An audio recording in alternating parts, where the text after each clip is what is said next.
Hi, this is Jenny from Genie Products, and I've seen a couple of posts and I've responded in a couple of posts about your meringue powder being more grainy than typical. And I wanted to take a second, and even though I've explained this in writing, I'm going to do this in a visual here. When our blend is made, we use the same sugar from the same company that we've always used. However, sugar, like all of our other ingredients, comes in a spectrum. So we've got this end of the spectrum and this end of the spectrum that's acceptable. What happens is maybe you have a bag and it is super fine and you sift and nothing is in there. That's here we are on this end of the spectrum, the ideal. Sometimes the sugar we get that's still within spec is on this end of the spectrum and it may have some grains in it. And that is why on our bag we say froth with water before you put it in with your other ingredients. That way it all dissolves. But what I wanted to do was actually show you that process right quick. So here's that bag. And I'm gonna open it right here so there's no smoke and mirrors going on, no editing, gonna air this just as is.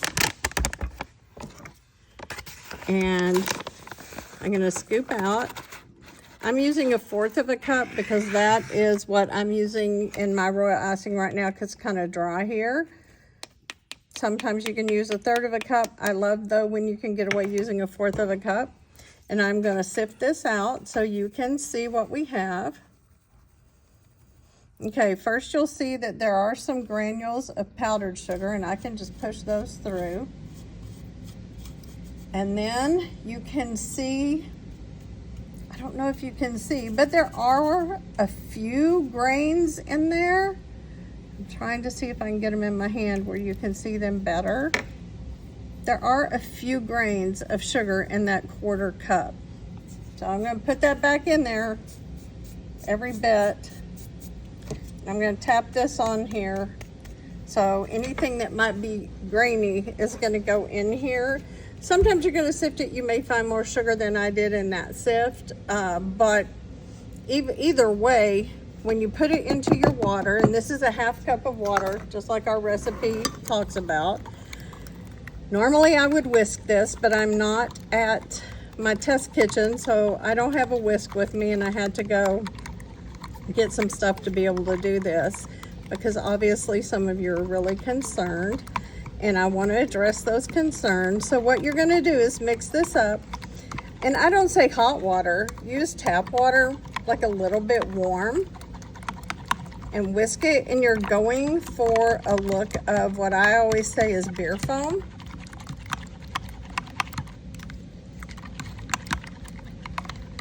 Okay.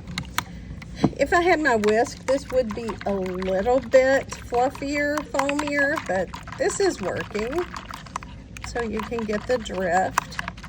I tried to clean the bottom of this, but I didn't have great luck with that. But you can see, I think if Doug can put the camera up under there,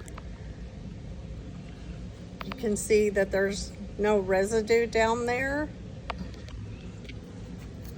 So I'm gonna stir this a little bit longer. Okay, and then what I'm gonna do is, hopefully we can see in here that there's not any sugar in there.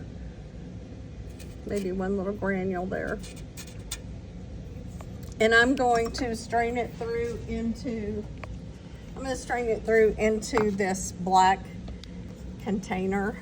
Let's see if I can pull this off without making a giant mess.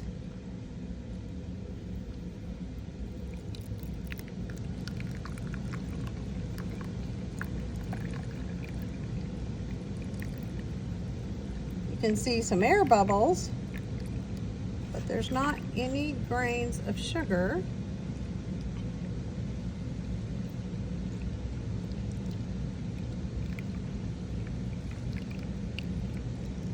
This all out,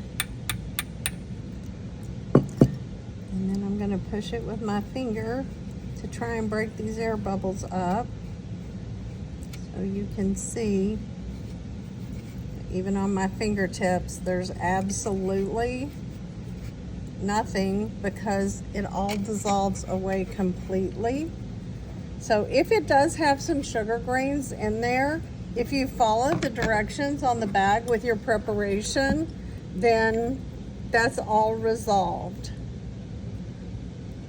See, I'm trying to see if there's even anything in here left, but aside from the air bubbles, that's it. So if you're having trouble with it being grainy, please follow the directions on the bag and it will melt away. It does not magically become re-grainy once you make your icing. So if you're having grainy after doing these steps, then it may be your powdered sugar that you need to investigate. I hope this information helps. Y'all have a great day. Thank you.